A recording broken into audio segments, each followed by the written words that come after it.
Ready? 1, 2, 3, please start. Good morning all of you. आमच्या कन्सेप्टचं नाव आहे cloud computing. Actually cloud computing मधले features आज आम्ही सांगणार आहोत. पण कुठले पण फीचर्स आपल्याला ओळखायचे असले त्याआधी आपल्याला कन्सेप्ट माहित पाहिजे की क्लाउड कम्प्युटिंग नेमकं काय आहे. तर तुम्ही लक्ष द्या, नावातच सगळं आहे क्लाउड आणि कम्प्युटिंग. सगळ्यात पहिले आपण समजून घेऊ कम्प्युटिंग काय असते.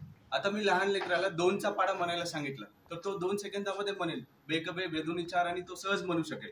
पण त्याला जर मी 27चा पाडा एकदमच म्हणायला लावला तर तो थोडासा कन्फ्यूज होईल. करेक्ट? ही जी पॉवर असते कॅल्क्युलेशनची आपल्या मनामध्ये त्यालाच कम्प्युटिंग म्हणतात. तर कम्प्युटिंग काय करतो, असं एखादं मोठं ऑपरेशन असेल तर ते कमी सेकंदामध्ये परफॉर्म करण्याचं काम करतो. तसेच क्लाउड काय, क्लाउड म्हणजे हा कन्सेप्ट कुठूनही अवेलेबल आहे, ज्याला कुठलीही डिपेंडन्सी नाही आहे. जस्ट एक इंटरनेट असेल तर आपण क्लाउड कम्प्युटिंग हे कन्सेप्ट पूर्ण आपल्या सिस्टीम मध्ये अप्लाय करू शकतो. तुम्हाला याच्यावर दिसतंय का, लेफ्ट साइडला एक फिगर आहे, तिथं कुठलंही नेटवर्क तयार नाही झालेलं आहे, जस्ट डिव्हाइसेस आहेत तिथं. आणि ते ट्राय करतायत की आपण काहीतरी चांगलं नेटवर्क बनवू. पण राईट साइडला बघा, जस्ट क्लाउड कम्प्युटिंगचे फीचर्स वापरल्यानंतर पूर्ण नेटवर्क तयार झाले. तर हे किती चांगलं कन्सेप्ट आहे आपल्याला फीचर नुसारच लक्षात येईल. त्यातलं मी पहिलं फीचर तुम्हाला सांगतो, what is mean by scalability. Correct? आपल्या सगळ्यांचंच जवळपास आपण एकतर लग्नाच्या तयारीत आहोत किंवा लग्न झालेलं आहे. करेक्ट? पण जो पहिल्या 2 वर्षातला नवरा असतो त्याच्याकडे बघून कळते स्केलेबिलिटी काय. सगळ्यात सुरुवातीला तो खूप सारा ऐकत जातो, एवढं मोठं हा प्रत्येक गोष्ट मान्य करतो. पण हळूहळू हळूहळू त्याला रियालिटी कळत जाते की आपला खर्च किती होत जातोय. मग त्याला स्केलेबल व्हावं लागतं. ऍक्च्युली पॉझिटिव्ह आणि निगेटिव्ह दोन्ही साईडनी आहे. जसं तुमची डिमांड वाढेल तसं तुम्हाला स्केलेबल व्हावं लागतं आणि त्याच्यानंतर डिमांड कमी झाल्यानंतर स्केल कमी पण करावं लागतं. करेक्ट? तरी पण जरी आपण स्केलेबल झालो आणि नाही झालो तरी ते ऑपरेशन रेडी राहिलं पाहिजे. सेम कन्सेप्ट क्लाउड कम्प्युटिंग मध्ये आहे. स्केलेबिलिटी काय करते, एखादी सिस्टीम आपल्याला बनवायची असेल आणि त्याची डिमांड जर वाढली तर ते सगळे इन्फ्रास्ट्रक्चर तो स्केल करायचं काम करतो. आणि जशी डिमांड कमी झाली तर एक्स्ट्रा खर्च होऊ नये म्हणून परत तो स्केल कमी करून ठेवतो. हे स्केलेबिलिटी हे फर्स्ट फीचर आहे. आता जो नेक्स्ट फीचर आहे कॉस्ट इफेक्टिव्ह, माझा एक टॅलेंटेड पार्टनर आहे गणेश, तो सगळं इथे एक्सप्लेन करेल. मित्रांनो, कॉस्ट इफेक्टिव्ह म्हणजे आपण कमीत कमी मनीमध्ये, कमीत कमी पैशामध्ये जास्तीत जास्त आउटपुट आपण कसं घेऊ शकतो. म्हणजेच the better way of minimum cost, the better way of minimum cost. And next topic is availability. Continue to my friend.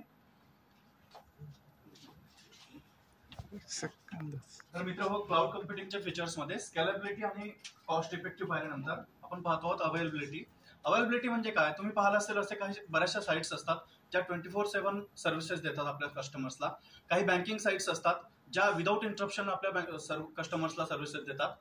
तर ही झाली त्या साईटची अवेलेबिलिटी. ही अवेलेबिलिटी क्लाउड कम्प्युटिंग कसं अचीव्ह करतं, तर रिसोर्स मॅनेज आपलं रिडंडन्सी करून, फेलियर मॅनेजमेंट करून. तर रिडंडन्सी कसं करतं, तर वेगवेगळे इन्स्टन्सेस तयार करून ठेवतं. फेलियर मॅनेजमेंट कसं करतं, तर एखादी साईट फेलियर नाही झाली पाहिजे त्यासाठी त्याचे वेगवेगळे बॅकअप्स तयार करतं. वेगवेगळ्या रिसोर्सेसवर त्याची कॉपी तयार करून ठेवतं. ट्रॅफिक मॅनेजमेंट करतं. ट्रॅफिक मॅनेजमेंट कसं करतं, तर वेगवेगळ्या सर्व्हर्सवर तो डेटा डुप्लिकेट करून त्याचा कॉपीज वेगवेगळ्या सर्व्हर्सवर ठेवून देतात. म्हणजे कस्टमर्सला कुठेही कधीही तो ऍक्सेस करता आला पाहिजे. तो बेसिकली अवेलेबिलिटी म्हणजे काय, तर सर्व्हिसेस कधीही कुठेही कशाही प्रकारे त्यांना कस्टमर्सला देता आल्या पाहिजे आणि ती अवेलेबल असल्या पाहिजे, ते ऍक्सेसेबल असल्या पाहिजे. यानंतर पे ॲज पर सर्व्हिसेस माझे सई सर सांगतील. आता आपण बघितलं स्केलेबिलिटी बघितलं, कॉस्ट इफेक्टिव्ह बघितलं, अवेलेबिलिटी बघितलं. आता बघतोय आपण पे ॲज कंझ्युम. म्हणजे काय की तुम्ही जितका वापर केलाय तितकंच तुम्ही काय करायचं, पे करायचं. For example pay and park, simple उदाहरण आहे. आपण बघतो ना बाईक किंवा कार पार्क करायची असं आपण काय करतो, आपल्याला किती वेळ थांबायचं आहे. समजा आपण मॉलला शॉपिंग गेलो तर आपण असं नाही करत, बाईक लावली दिवसभर किंवा कार लावली असं नाही करत. कारण आपल्याला माहिती आहे आपण जर 2 तास लावली तर आपल्याला इतकं पे करावं लागणार. त्यामुळे आपण काय करतो की आपलं जे काही काम आहे ते पटकन आवरायचं आणि निघून जायचं. म्हणजे काय करतो, आपलं जे पुढचं आपल्याला जे विनाकारण आपल्याला द्यावं लागतात पैसे ते आपण काय करतो, वाचवतो. तसंच इथे की पे ॲज यूज, म्हणजे तुम्ही जितकं यूज केलं, जितकी बँडविड्थ वापरली किंवा जितकं स्टोरेज वापरली, जितकी मेमरी वापरली किंवा मशीन किंवा कोणत्या प्रकारचे तुम्हाला सॉफ्टवेअर्स आहेत ते सॉफ्टवेअर तुम्ही जे वापरले त्याच्यावरती काय होणार आहे, तुम्हाला पे करावं लागणार आहे. त्यामुळे हे फीचर एक म्हणजे कॉस्ट सेव्हिंग, जसं मग आपण कॉस्ट इफेक्टिव्ह त्यातलाच एक प्रकार की त्याच्यामध्ये तुमची कॉस्ट अननेसेसरी जी कॉस्ट वाढणार आहे ती तुमची सेव्ह होणार. याच्यानंतर next features Abhijit sir continue करतो. Good morning everybody. माझ्या सर्व मित्रांनी क्लाउड कम्प्युटिंग काय आणि त्याचे फीचर्स काय आहेत हे व्यवस्थितरित्या समजावून सांगितलेलं आहे. पण आज सध्याच्या घडीला क्लाउड कम्प्युटिंग हा IT मध्ये कीबोन आहे. विदाऊट याच्याशिवाय आपण काहीही करू शकत नाहीये. आणि सर्वात महत्वाचं आहे त्याची हाय लेवल कम्प्युटिंग. आज या धावपळीच्या काळामध्ये कुणालाही वेट करायला वेळ नाही. जर तुम्हाला जर स्पीड भेटत नसेल, ॲक्युरसी भेटत नसेल तर आपण ती सर्व्हिस घेणार नाही. त्यासाठी सर्वात महत्त्वाचं आहे की हाय लेवल कम्प्युटिंग. जसं की सध्याच्या काळाला AI आलेला आहे, मशीन लर्निंग आलेला आहे. जे काय आपल्या सिम्पल टास्क आहेत त्या किंवा छोट्या प्रमाणात जो डाटा आहे तो आपण आपल्या लेवलवरही मॅनेज करू शकतो. पण एवढ्या मोठ्या जगामध्ये एवढा बिग डाटा किंवा एवढं AI वगैरे जर करायचं असेल तर त्यासाठी आपल्याला स्टोरेज जास्त लागणार आहे. प्रत्येक जे रिक्वायरमेंट आहे ते आपल्या हाय लेवलचे आहेत आणि ती जी आपली नीड आहे ते क्लाउड कम्प्युटिंगमध्ये पूर्ण केल्या जाते. त्यामुळे याच्यामध्ये याची जे हाय लेवल आहे तो सर्वात महत्त्वाचा पॉईंट आहे. आणि याची जर आपण जर ॲप्लिकेशन म्हणलं तर सायंटिफिक रिसर्चमध्ये आपल्याला क्लाउड यूज करता येतो.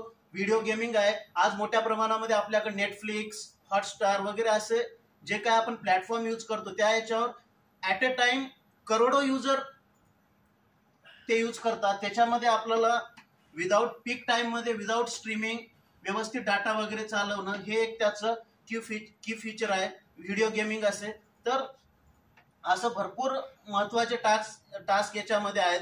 जर आपण याचं जर एक ड्रॉबॅक म्हणला तर एक येणार आहे की सिक्युरिटी आणि जो बिग डाटा आहे तो मॅनेज करते वेळेस जे कॉम्प्लेक्स इन्फ्रास्ट्रक्चर तयार होतात तो आपल्याला समजण्यास खूप अवघड जातं. तर अशा प्रकारे हे पूर्ण फीचर्स आहेत क्लाउड कम्प्युटिंगचे. थँक्यू.